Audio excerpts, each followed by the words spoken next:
시청자 여러분 안녕하십니까? 군산 시정 뉴스입니다. 국가 첨단 전략 산업으로 각광받는 2차 전지 특화 단지로 새만금이 지정됐습니다. 국가 첨단 전략 산업위원회는 정부 서울청사에서 새만금 등 전국 4곳을 2차 전지 특화 단지로 선정했습니다. 특화 단지 지정으로 오는 2028년까지 65조 원의 생산 유발 효과와 20만 명의 새로운 일자리가 생길 것으로 기대됩니다. 2차 전지 집적화가 빠르게 이루어지고 있는 새만금 국가산업단지. 지난달 투자진흥직으로 선포된 데 이어 한 달 만에 2차 전지 특화단지로 지정됐습니다. 새만금은 리튬과 니켈 등 광물 가공을 통한 전구체 양산과 재활용 등 국내 공급망 확대를 위한 집적화 단지로 조성됩니다. 국내에서 유일하게 R200 실현이 가능하고 확장이 가능하다는 것이 좋은 평가를 받았습니다.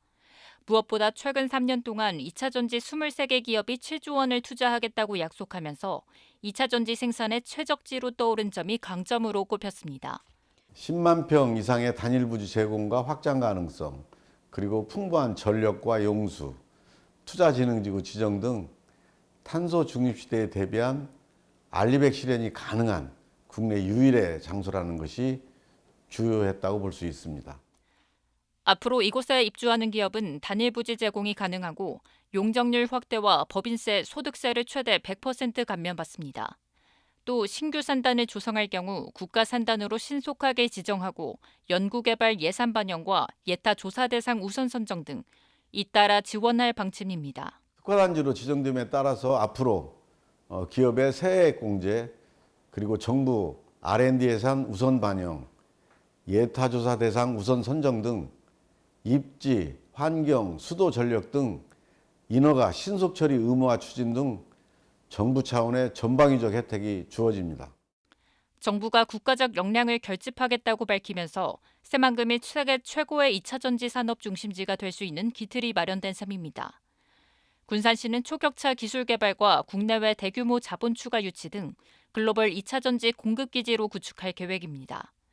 특화단지 지정으로 5년 뒤에는 54조 원의 누적 매출과 65조 2천억 원의 생산 유발 효과, 20만 1천여 명의 고용 창출이 예상됩니다. 2차 전지 특화단지로 지정된 새만금, 군산 산업의 틀을 바꿀 수 있는 혁신적인 변곡점이 될 것으로 전망됩니다. 2차 전지 기업 2곳이 새만금에서 공장을 착공했습니다. 새만금 개발청에 따르면 2차 전지 소재인 리튬 화합물 제조기업 2곳이 17일 새만금 산업단지 109에서 착공했습니다. 하이드로 리튬은 3,200억 원을 들여 수산화 리튬 생산 공장을 짓고 리튬 포어스는 1,700억 원을 투입해 탄산 리튬 생산 공장을 짓습니다. 오는 2026년 5월까지 두 공장이 완공되면 700여 명의 일자리가 생길 전망입니다. 군산시는 새만금 관할권 사수를 위해 읍면동 순회 설명회를 시작했습니다. 시는 김제시와의 분쟁이 커지고 있는 새만금 관할권에 대해 17일 소룡동을 시작으로 27개 읍면동 설명회를 갖고 있습니다. 시는 설명회에서 시민들에게 동서도로와 새만금 신항 방파제가 군산시 관할이어야 하는 이유와 역사적 사실들에 대해 설명합니다. 또한 시는 육상 태영강 발전 사업으로 인해 발생되는 수익 활용에 대해 시민들의 의견도 듣습니다. 군산 컨테이너 터미널에 스카이 티아라호가 첫 입항해 물동량이 늘어날 것으로 기대됩니다. 스카이 티아라호는 군산 하이퐁 항로의 천경해운 선박으로 매주 월요일 군산항에 입항해 연간 15,000TEU 화물을 유치할 것으로 예상됩니다. 이로써 군산 컨테이너 터미널에 기항하는 선사는 총 3개사 5개 항로로 물동량은 전년 대비 50% 이상 증가할 것으로 전망됩니다. 군산항 발전협의회가 5개 항만단체와 함께 기자회견을 열고 새만금 신항과 군산항의 행정구역 단일화를 촉구했습니다. 신항과 군산항의 행정구역이 다를 경우 지자체 간 물동량 경쟁으로 전북의 무역항 경쟁력은 타격을 입을 것이라고 우려했습니다. 한 해 2천만 톤의 화물을 처리하는 군산항. 부두 운영사 9곳이 31개 선석을 운영하며 군산 경제의 한 축을 맡고 있습니다. 하지만 낮은 수심의 대형 선박은 다른 항을 이용하고 지금은 간신히 전국 10위권 안팎을 유지하는 형편입니다. 이런데다 신항이 2026년 문을 열면 군산항은 더욱 위축될 수밖에 없는 상황. 신항은 5만 톤급 선박의 접안이 가능한 수심 14m를 유지하고 군산항과 취급하는 품목이 중복되기 때문입니다. 수심이 5만 톤 클래스는 14m, 3만 톤 클래스는 12m를 유지하겠다고 해운항공청에서 공언을 했는데 수심이 지금 8m 그 정도밖에 안 되기 때문에 대체 항으로 개발되는 게 군산 새만금 신항입니다. 군산항 발전협의회는 이런 상황에서 신항과 군산항의 행정구역을 달리할 경우 지자체 간 물동량 경쟁으로 전북 무역항의 경쟁력은 바닥으로 추락할 것이라고 지적했습니다. 군산시도 신항이 김제의 20배가 넘는 1억 4,100여 제곱미터의 산업단지 물동량을 처리하기 위해 추진하게 됐는데도 행정구역이 다르면 저가 경쟁이나 운영사 간 눈치 싸움이 심해질 수밖에 없다고 우려했습니다. 무역항 관리는 군산해양지방수산청에서 관리를 하고 있지만 거기에 물동량을 유치한다든지 그런 거는 지자체가 역할을 담당하고 있습니다. 군산 새만금 신항이 김제시로 결정될 경우에 각 물동량 경쟁이나 아니면 자치단체 간에 그 화물유치 지원금 경쟁이 발생할 우려가 굉장히 크게 될 겁니다. 때문에 군산항과 신항은 행정구역을 단일화해 원포트 정책으로 추진해야 물동량 이탈을 줄일 수 있다고 강조했습니다. 물동량 경쟁을 하다 보면은 어떻게 됩니까? 수익성이 떨어지겠죠. 군산항, 신항 할 것 없이 공멸하는 겁니다. 윤린 작정으로 나가서 행정구역에 한 군데 행정구역으로 해서 원포트 개념으로 가야 됩니다.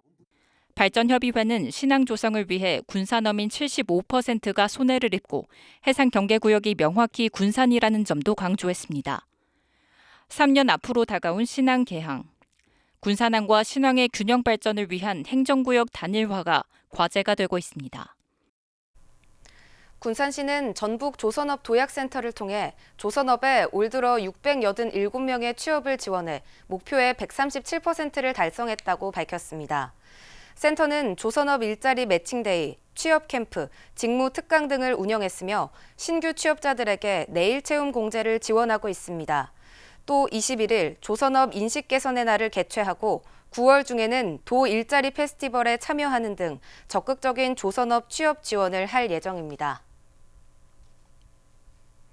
조선업과 자동차 협력업체를 대상으로 금융지원 특례 보증이 시행됩니다. 전북도가 12억 원, 군산시 13억 원, NH농협은행이 5억 원을 출연하고 전북신용보증재단이 150억 원 규모로 융자를 보증합니다. 업체 한 곳에 지원되는 한도는 1억 9,900만 원으로 2년 동안 2.5% 대출 이자를 보전합니다. 중도 상환 수수료는 면제되며 5년 분할 상환 방식으로 전북신용보증재단에서 선착순으로 지원합니다. 군산시가 산란 서식장 조성으로 마을어장 경쟁력을 확보합니다.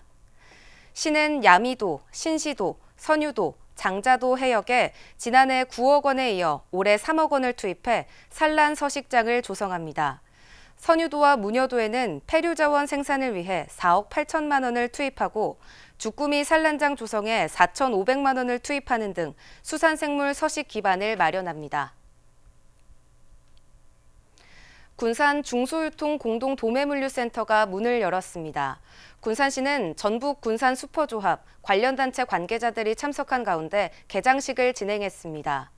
물류센터는 슈퍼와 중소가게 등 골목 상권에 다양한 상품을 싼 값에 공급하기 위해 소매가격 상한제, 안심물가제를 추진할 계획입니다. 오늘 정식 문을 연 군산 중소유통공동도매물류센터. 시와 전북 슈퍼마켓 조합, 관련 기관 관계자 등 100여 명이 참석해 개장식을 열고 축하하는 자리를 가졌습니다. 이 물류센터를 운영하게 된 우리 군산 슈퍼마켓 협동조합은 상호 신뢰와 협력을 바탕으로 센터를 원활하게 운영할 것을 이 자리를 빌어 약속드립니다. 센터가 지역 경제 발전의 작은 불씨가 될 수 있도록 관계부처의 아낌없는 성원 부탁드리겠습니다.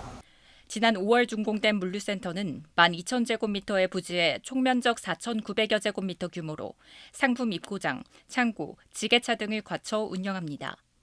기존 공상품과 주류 위주의 상품과 함께 야채, 청과, 정육수산 등 1차 상품도 취급합니다.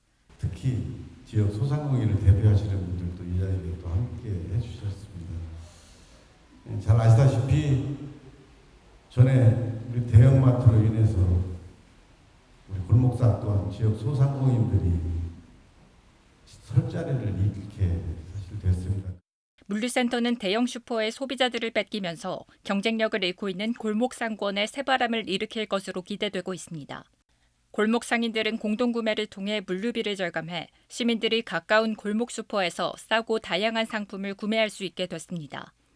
이를 위해 시는 슈퍼조합, 소비자단체 간 상생협약을 체결해 소매가격 상한제와 공동세일전 행사 등을 통해 안심물가제를 추진할 예정입니다. 군산 중소유통공동도매 물류센터가 문을 열어 골목 상인들의 경쟁력 확보가 기대됩니다. 군산시는 2023 새만금 세계 스카우트 잼버리 대회에서 시 홍보관을 운영합니다. 시는 오는 8월 1일부터 12일까지 개최되는 새만금 잼버리 대회에서 군산 시간 여행마을 놀이터를 주제로 관광명소 12선과 해시태그 이벤트, 체험존과 놀이존 운영 등 다양한 이벤트를 진행합니다. 또한 전문 문화관광해설사와 통역사를 상시 배치해 홍보관 방문객들에게 시의 주요 관광지와 역사에 대한 안내를 제공합니다. 시는 잼버리 대회 이후에도 시 관광객 유치에 최선을 다할 계획입니다. 군산 서수 농공단지가 농식품부의 농공단지 에너지관리 시스템 구축 공모에 선정됐습니다. 이 사업은 에너지 절감 전력 제어 장치를 통해 7% 수준의 에너지 절감을 목표로 합니다. 농공단지 입주 기업들은 전기와 가스요금 절감뿐만 아니라 ESG 경영, 아리백 등 경영 환경 개선 등의 도움을 받게 됐습니다. 군산시가 장애인 가정의 지원금을 확대하고 거주기간 조건도 완화했습니다. 시는 17일 장애인 가정 출산지원금 지원 범위와 금액을 확대했습니다. 지원 대상을 신생아에서 임신기간 4개월 이상의 유산한 태아로 확대하고 지원금 50만 원을 인상합니다. 신청 조건은 관내 거주기간 1년 이상에서 1년 미만으로 개정했습니다. 올해 이후 출산 장애인 가정은 행정복지센터에서 신청하면 됩니다. 다음은 읍면동 소식입니다. 군산시 나운 3동에서 이웃사랑을 실천하는 선행이 이어지고 있습니다. 18일에는 나이스마트 은파점, 덕케이에너지, 광명공인중개사 사무소가 차례로 착한 가게에 가입했습니다. 나운 3동에는 현재 70개소가 이웃사랑에 동참하고 있습니다. 군산시가 회연면의 4개 마을을 생명사랑 녹색마을로 선정하고 농약 안전보관함 50개를 보급했습니다. 이번 농약 안전보관함 보급 사업은 농촌 지역 주민들의 충동적인 음독 자살을 예방하고 생명 존중 문화를 확산하기 위한 사업입니다.